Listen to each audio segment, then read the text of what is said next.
Well, hello everybody. Welcome to week 6 in our course on the history of artificial intelligence. So this week we're going to shift up our focus a little bit. Up to this point, we have spent a lot of time thinking about AI as a field of research, a set of technologies, and a force that is shaping our modern world. But this week we turn to something that is just as important. That is AI as a cultural idea. And in many ways, this is an echo of our first week in our class when we explored the dreams of artificial life before the advent of computers. And one of the biggest takeaways that I want you to glean from this week is that popular culture has not simply reflected the state of artificial intelligence in the world. Instead, popular culture has helped to really shape how people imagined what artificial intelligence could and would be in the present and the future. Long before most people ever encountered AI in real life, they had already encountered it in one form or another in stories, films, novels, and television. And that really is the central theme of this week.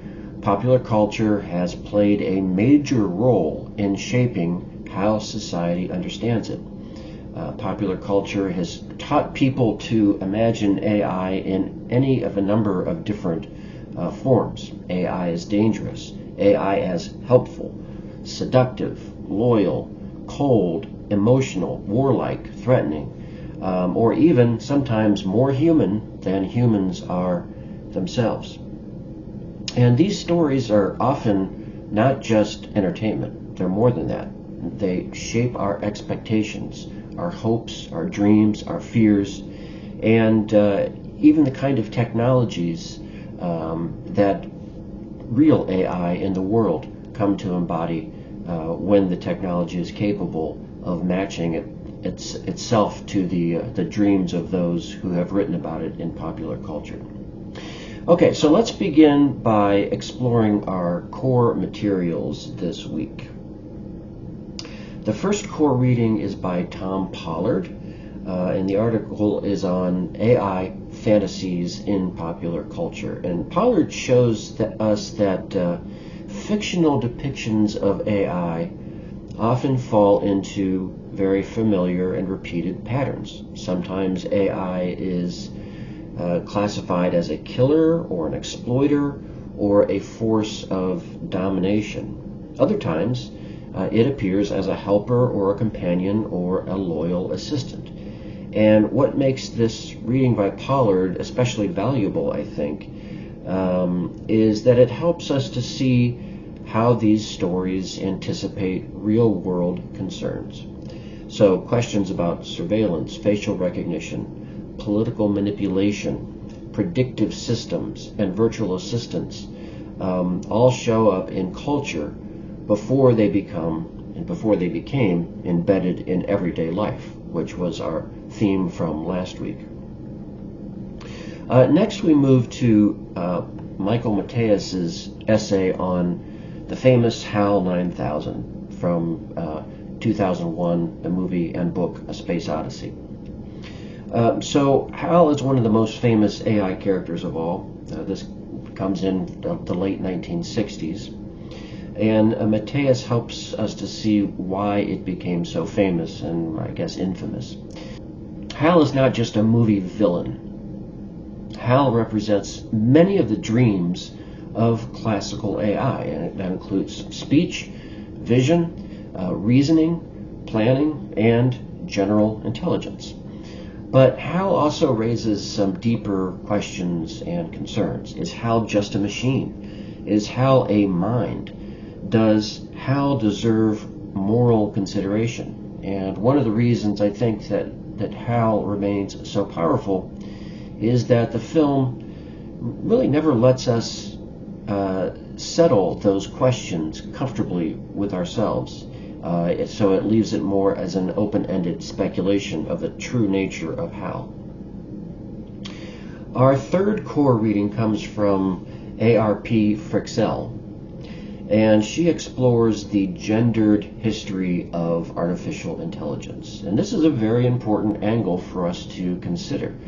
Frixell argues that today's feminized AI systems, things like Siri, Alexa, and humanoid robots like Sophia, these did not appear out of nowhere. Think also about the feminized voice of the ship computer in the Star Trek world. All of these examples are part of a much longer cultural tradition of imagining artificial intelligence in a feminized form. And Frixell's work helps us to see that AI is not just imagined through intelligence and power, but also through assumptions about beauty, obedience, care, and service. So these are our core readings for the week, and I think they make a very important point. Popular culture, again, does not just reflect AI. It helps us to define what AI means in our social life. Okay, so from the core readings, like all the other weeks, you'll then move into selecting one of the learning paths that most interest you. The first one, Learning Path A, is called Robot Law and Order, and it focuses, as you might imagine, on rules, ethics, and control. This path especially focuses on Isaac Asimov, one of my favorite science fiction writers when I was growing up, and in particular his 3 laws of robotics. But I think what makes this path really interesting is that it does not treat Asimov's 3 laws as a simple solution. The reading by Leslie McCarthy shows that Asimov's stories are actually much more complicated than any 3 simple laws might presume to be. They are full of situations where rules break down, where justice is unclear, and where literal obedience can actually create troubling results. Then you're going to look at the BBC segment with Isaac Asimov, and this helps to bring out some of the complexities of the 3 laws of robotics. The opening chapter of I, Robot, which you'll be looking at, that is where the 3 laws of robotics comes from. It reminds us that fear of machines is often tied to our fear of anything which might be different than us.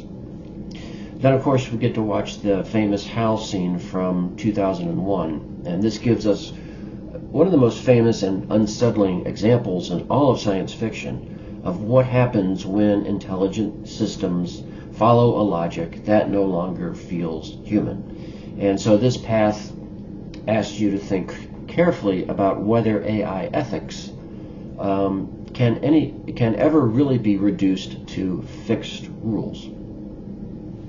Learning Path B, this focuses on another favorite topic of mine, and that is simulating reality, and this explores AI and virtual worlds.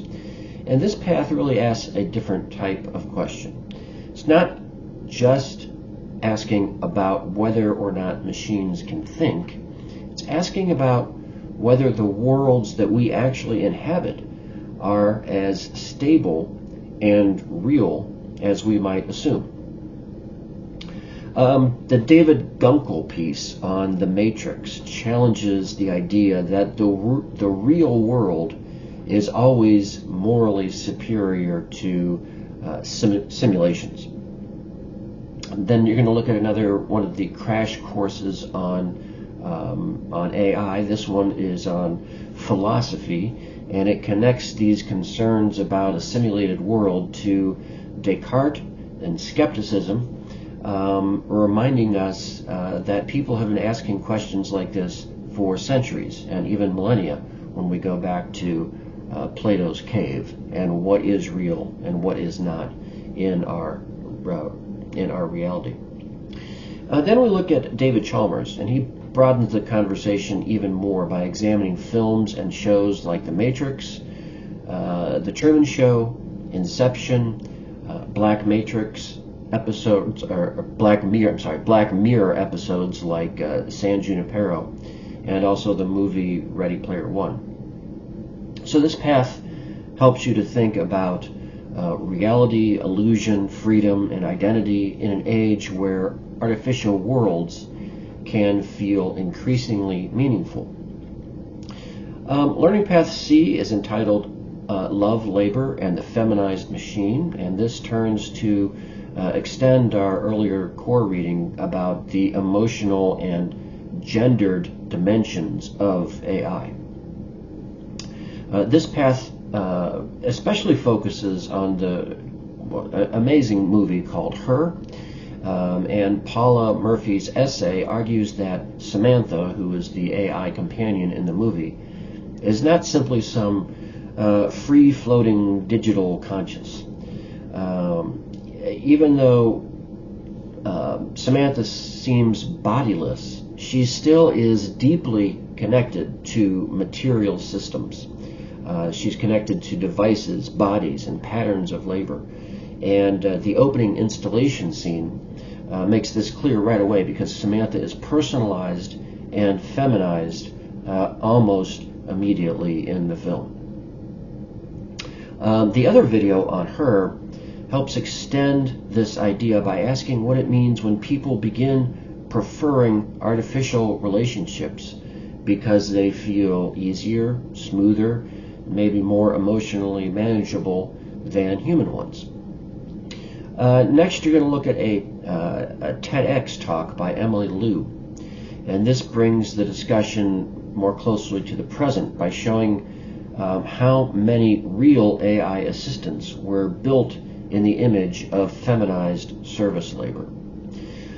So when you take all these together in this learning path, it encourages you to think about why AI is so often imagined as female, and what that tells us about power, care, emotional work, and also social expectation. So after working through the core readings and also your learning path, you'll move into this week's discussion. And the discussion asks you to think about how popular culture has shaped the public imagination of AI. So across this week's materials, AI has appeared in all the forms that we've already talked about, as a killer, a servant, a companion, a lover, a judge, or a simulated consciousness. And your job is to reflect on some of these recurring images, and you'll be considering questions like, why do these patterns keep appearing? What do they tell us about the hopes and the fears of the societies that produce them? And how do they connect to the real AI systems that people encounter today? This discussion also helps prepare you for our Week 6 assignment.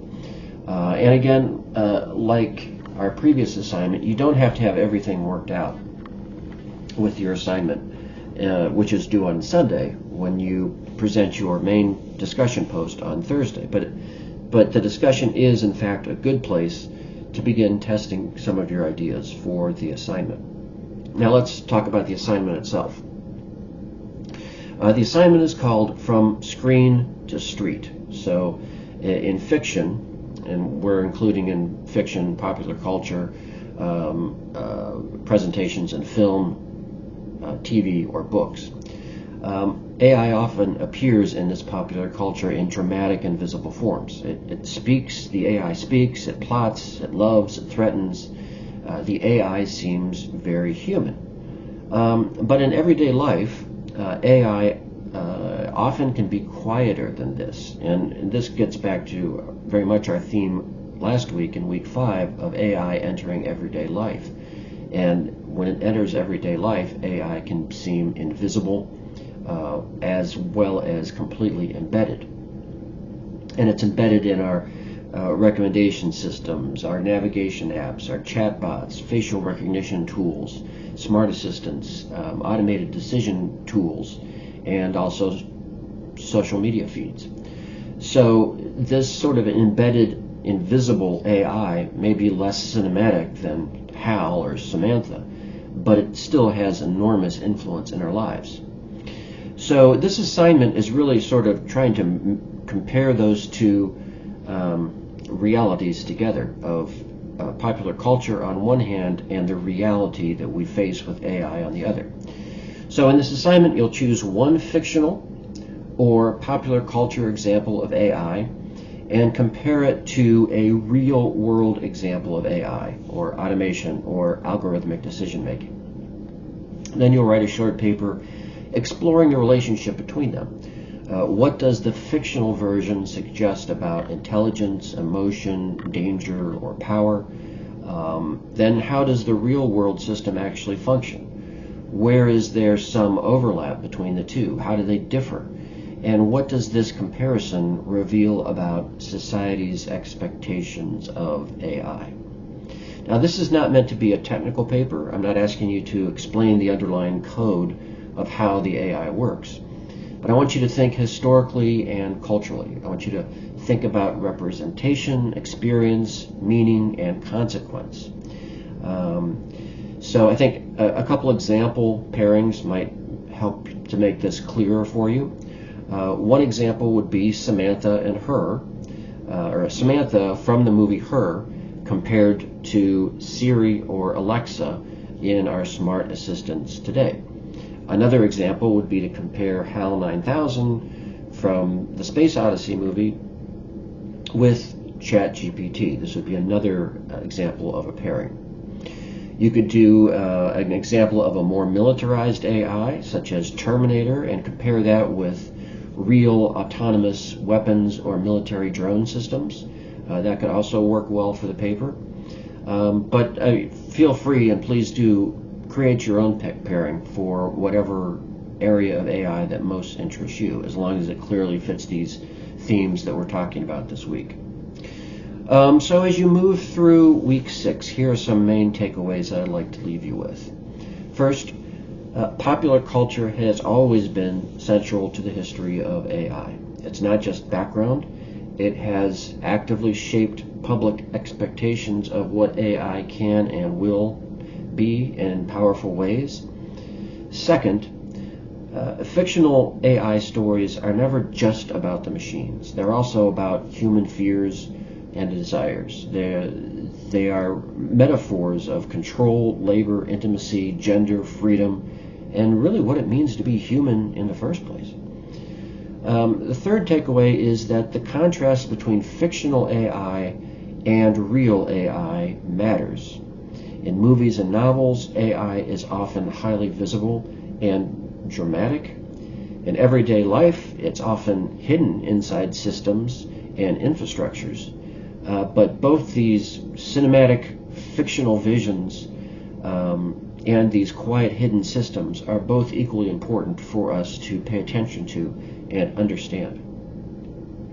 And the final takeaway this week is that this week helps us to prepare for what comes next in this class for the next 2 weeks. And before we move further into deep learning and generative AI, it is important to recognize that society has been imagining these intelligent machines for a very long time. In many ways, culture has been rehearsing the meaning of AI for decades. And so I hope that you enjoyed this week as much as I do. It's, to me, one of the most engaging parts of the class because it reminds us that the history of AI has been with us for a long time in our favorite books and movies and TV shows. It is also the history of stories, symbols, fantasies, and fears. So, I look forward to seeing which learning paths you choose. I look forward to reading about how you begin thinking about your assignment, what pairings you come up with, and what connections you make between AI on the screen and the AI of everyday life. And I will see you in the discussion boards.